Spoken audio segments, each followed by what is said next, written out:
Hello everyone, welcome back to the video. In this video, we are going to understand the working of a Unix tool traceroute, which is used to find the network hops took by the request in order to reach the target server. So what is traceroute? Traceroute is a command which, as per its name, traces the route of a particular request.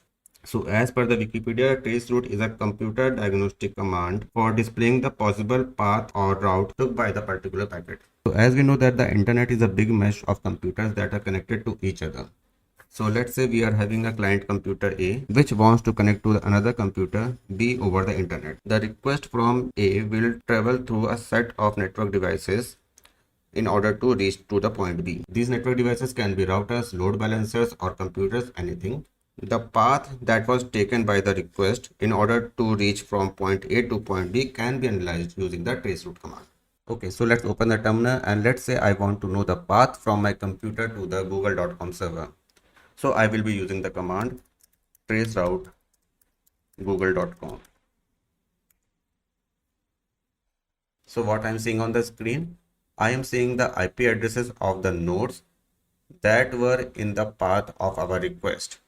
So as we can see that the request went to this local IP first, then it went to somewhere else, then it went to Airtel servers, and after that a list of servers, and finally it reached to google.com. Here we also see some places where we are getting asterisk instead of the IP address.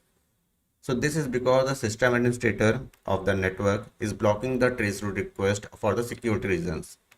As traceroute can be used to see the internal network configurations of the data center, some network admins use to block the traceroute command for the security reasons.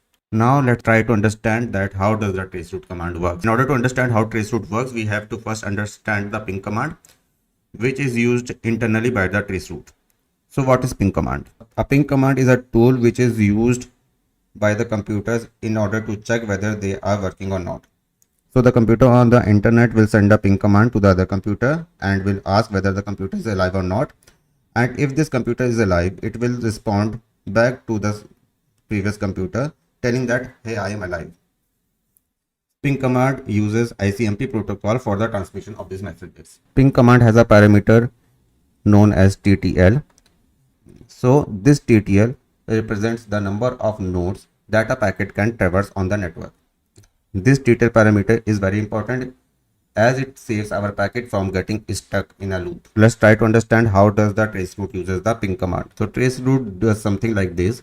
It will fire a ping command with TTL is equal to 1. That is, this packet can traverse only through one node, and each node will decrease the value of the TTL, and at the point where the TTL reaches 0, the packet will be dropped. So the traceroute is going to use the ping command with TTL is equal to 1. So when it reaches to the node B, node will decrease the TTL of the request and the TTL will become 0. So at the point where TTL is equal to 0, that data packet is dropped from the node and it will send the response back to the requesting server. So we have requested ping command with TTL 1. At the point where TTL is equal to 0, the node B will respond back to A with TTL expiring. So now node A comes to know that node B is the first node that comes in the path of our request. Now next, we will fire the ping command with TTL is equal to 2. So the command will flow from A to B, where it will decrease the value of TTL by 1.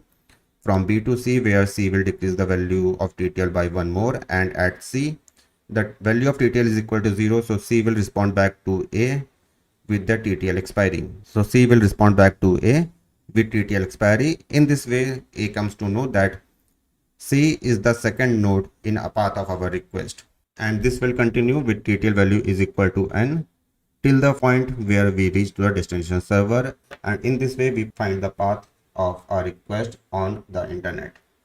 So guys, that's for the video. See you guys in the next video.